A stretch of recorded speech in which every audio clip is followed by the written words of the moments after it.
Bharat Ratna doctor Bhimrao Ambedkar को कोटि कोटि नमन। ये कार्यक्रम डॉक्टर भीमराव अंबेडकर के जीवन पर आधारित है, जहां भारत की जनता के प्रति उनके योगदानों को पूरी सजगता से चित्रित और रेखांकित करने का प्रयास है। कार्यक्रम में दिखाई गई घटनाएं लब्ध पुस्तकों से ली गई हैं। इस कार्यक्रम के जरिए चैनल की ओर से एक विश्वसनीय, सजग और सकारात्मक प्रयास है कि डॉक्टर बाबा साहेब भीमराव अंबेडकर के जीवन की संघर्ष यात्रा एवं गौरव गाथा पूरे आदर के साथ घर घर पहुंचे और उनके योगदानों से सभी संपूर्णता में परिचित और आह्लादित हों। हितेश भाऊ, आदत तो हमें भी हो गई है, बार बार ये देखते हुए कि कैसे तुम हर बात पे भीम को दोषी बनाते हो। गलत बोल रहे हो नंदू, तुम दोषी नहीं बनाते हैं हम। अरे अब तो लगता है भीमराव की नजर किसी की खुशियों पर न पड़ जाए, बस। मनोहर भाऊ, ज्यादा मत बोलिए। हाँ, सब चुप रहो।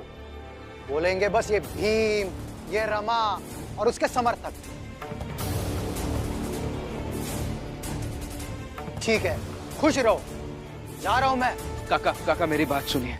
देखिए, लड़ाई झगड़ा हर घर में होता है, लेकिन इसका मतलब कोई घर छोड़कर तो नहीं जाता ना। और जाने से पहले ये तो सोचिए कि अगर आप चले गए तो शोभा काकी और दीपक पर क्या बीतेगी। भीम, तुम चिंता मत करो, हम जी लेंगे। हाँ, जा रहा हूं मैं और लौट के वापस कभी नहीं आऊंगा। काका, एक बार अपनी पत्नी और अपने बेटे के बारे में तो सोचिए। हाँ काका, मत जाइए घर छोड़कर। मेरा कोई बेटा नहीं है, मेरी कोई पत्नी नहीं है और मेरा परिवार बस भीमराव को मानता है।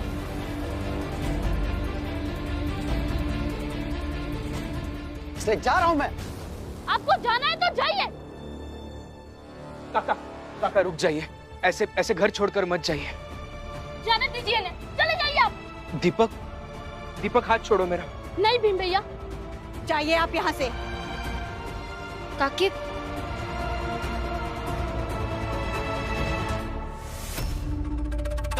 काका रुकिए। छोड़ो दीपक। काकी हाथ छोड़िए।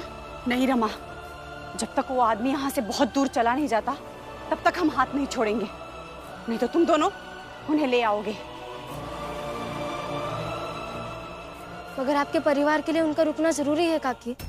हमारे लिए जरूरी क्या है, ये व्यक्तिगत बात है। रमा, भीम, तुम दोनों व्यक्तिगत बातों से बहुत ऊपर हो। तुम दोनों को पूरे समाज के बारे में सोचना है, इसलिए व्यक्तिगत क्या है ये हम देख लेंगे। और भीम भैया, रमा ताई, आप बिना गलती के किसी के आगे हाथ जोड़े गिर गिराए, ये हम बर्दाश्त नहीं कर सकते। ऐसे लाख पुरुषोत्तम चले जाए, लेकिन एक भीम भैया और एक रमा ताई साथ रहे तो जीवन सुधर भी जाएगा और चल भी जाएगा।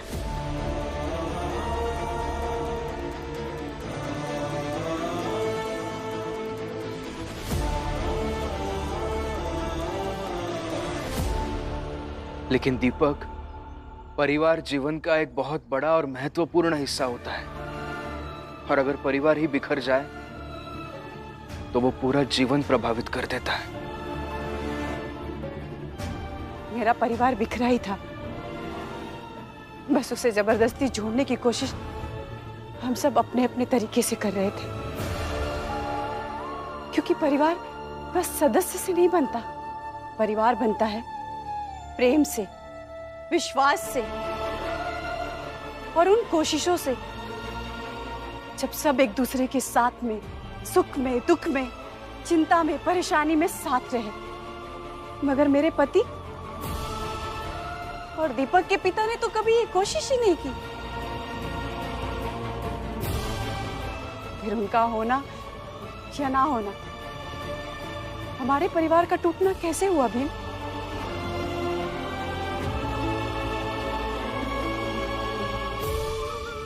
मगर इतना दिन वो आपके साथ रहकर जा रहे, तो मुझे आपके लिए दुख हो रहा है। और दीपक, मुझे तुम्हारे लिए। जो लोग हमेशा दूसरों के दुख में साथ देने को तैयार हो, उसे कभी दुखी नहीं होना चाहिए रमा।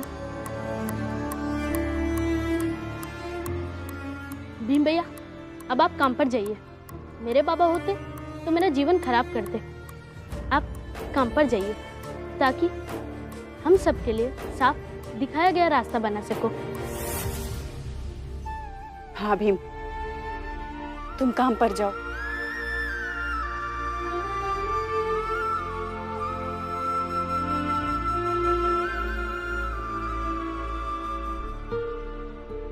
और हाँ भीम,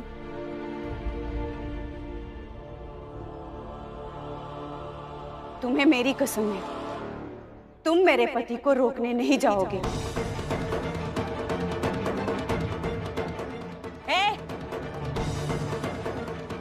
बुद्धि भ्रष्ट हो गई है तेरी? आंखों पर पर्दा है तेरे? मेरे आंखों पर पर्दा है कि नहीं है उसके बारे में बाद में बात करेंगे। अभी भीम को जाने दीजिए।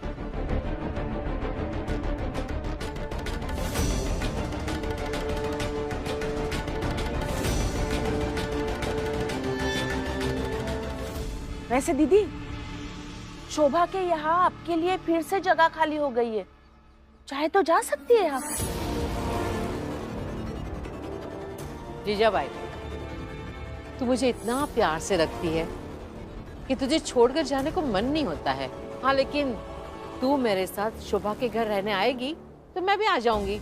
आपके साथ तो स्वर्ग भी ना जाओ।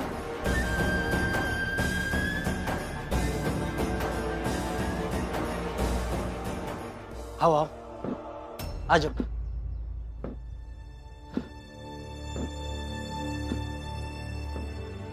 नमस्ते। नमस्ते।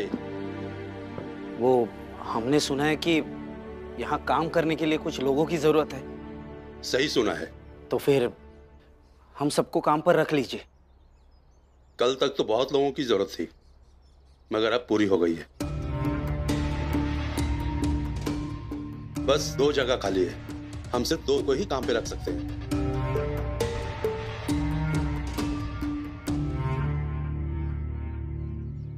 तुम लोग आपस में तय कर लो कौन कौन रहेगा, तब तक मैं आता हूं।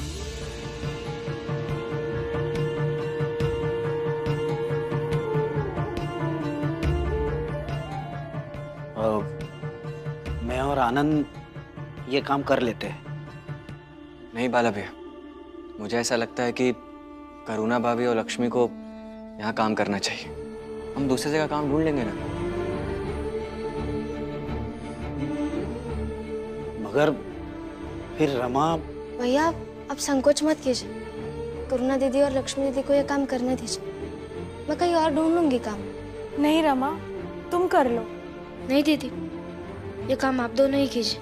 और वैसे भी मुझे अपने पति के लिए बीच बीच में जाना पड़ता है, तो ये काम छोड़कर जाना पड़ेगा। और ये काम स्थायी है, तो ये आप करेंगे तो ज्यादा अच्छा रहेगा। हाँ भाई, क्या तय हुआ? साहब, वो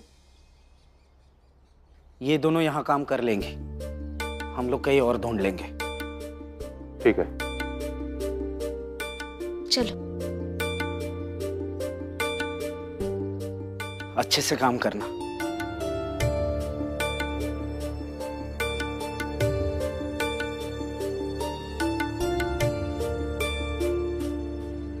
क्या नाम है तुम्हारा? लक्ष्मी। लक्ष्मी।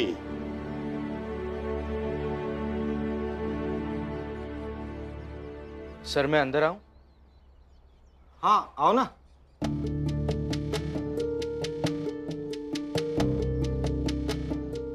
अब कैसी है आपकी तबीयत? अब ठीक है।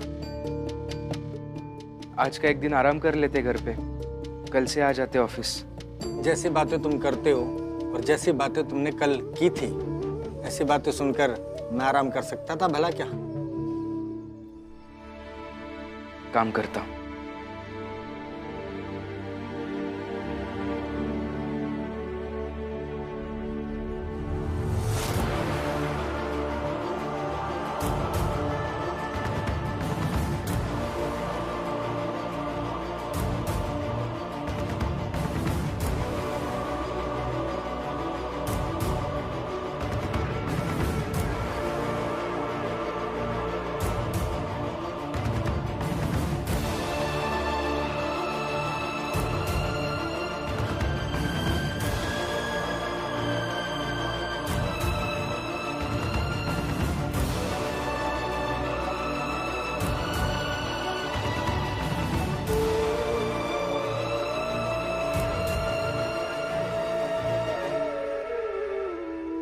भीमराव,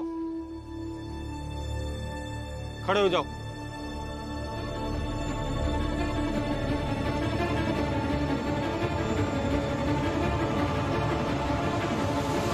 जी। अपने हाथों के कपड़े निकालकर जमीन पर फेंक देंगे।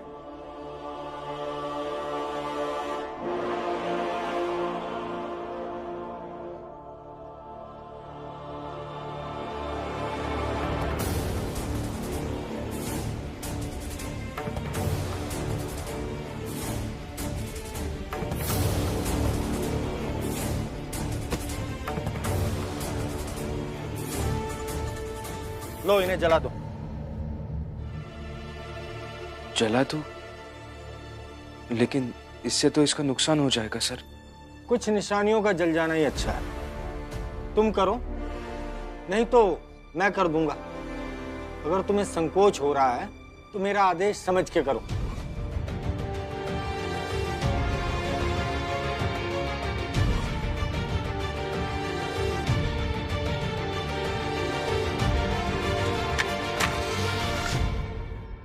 तुम इस अखबार के कार्यालय में काम तो करोगे, लेकिन भूल करके भी किसी अखबार को छुओगे नहीं, ना पढ़ोगे और ना ही उसको लेकर कहीं जाओगे।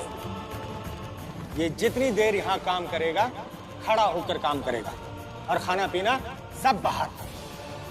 बताइए अभी काम क्या करना है मुझे? नहीं बताएंगे तो दरोगा के पास चले जाओगे। करो, लेकिन जो भी करो हाथ पे कपड़ा बांध के करना।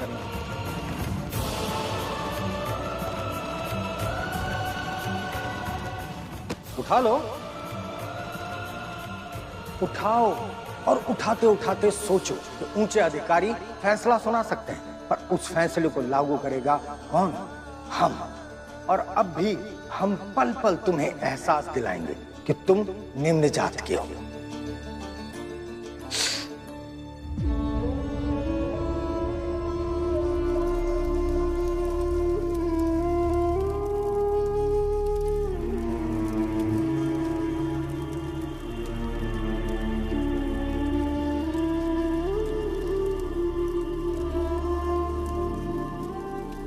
अब तुम कुर्सी पर बैठो।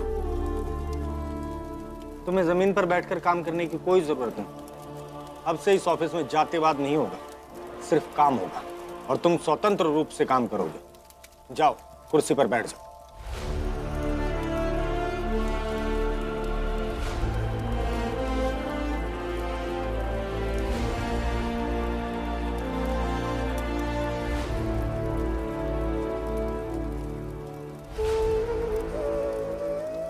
एक बात पूछूं सर? ये सब आपने एक एहसान के रूप में किया होगा, क्योंकि कल रात को मैंने आपकी मदद की।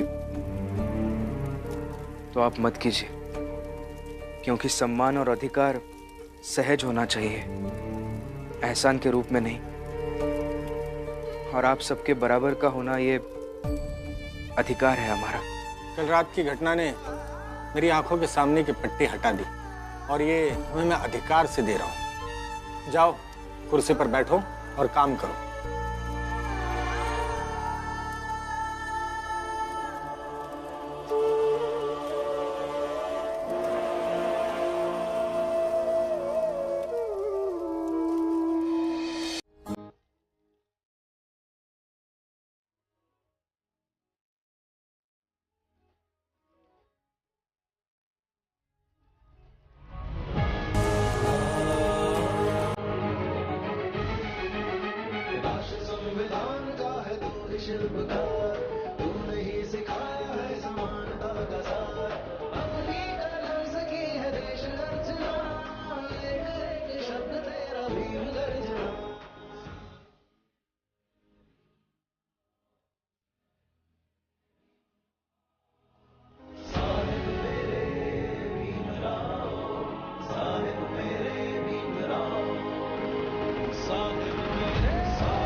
ये तुम क्या कर रहे हो? कुछ नहीं सर, बस देख रहा हूं और इसकी छवि अपने मन में बसा रहा हूं, क्योंकि इंसान सब कुछ भूल जाता है, बस उसे छवि याद रहती है। ऐसे ही एक दिन जब छुआछूत और भेदभाव करने वाले विचार जलेंगे, तभी हमारी जात की प्रतिभा का सम्मान किया जाएगा और फिर हमारी जात के लोग जमीन से उठकर कुर्सी पर बैठने लगे।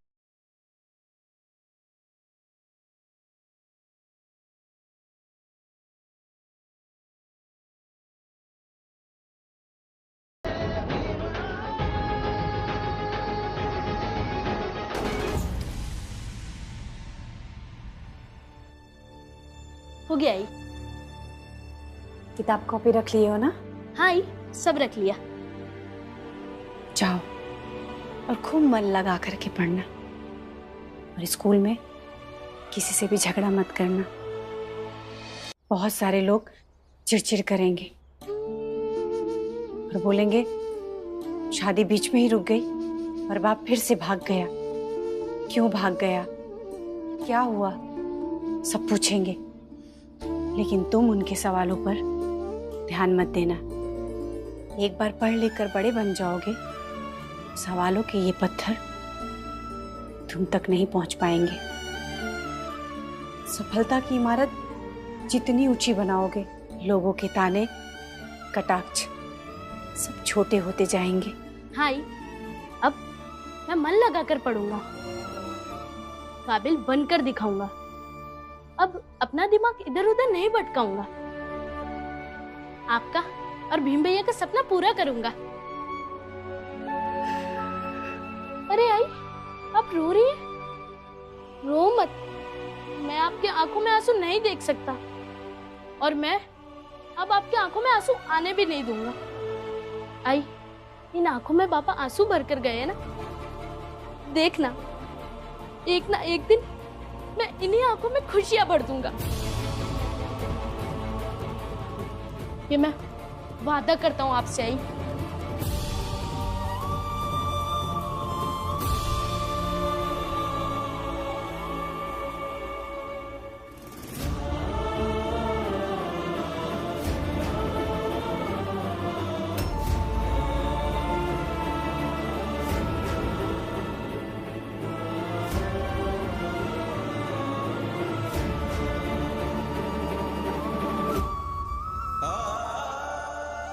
तुम इस अखबार के कार्यालय में काम तो करोगे, लेकिन भूल करके भी किसी अखबार को छोड़ोगे नहीं, ना पढ़ोगे और ना ही उसको लेकर कहीं जाओगे।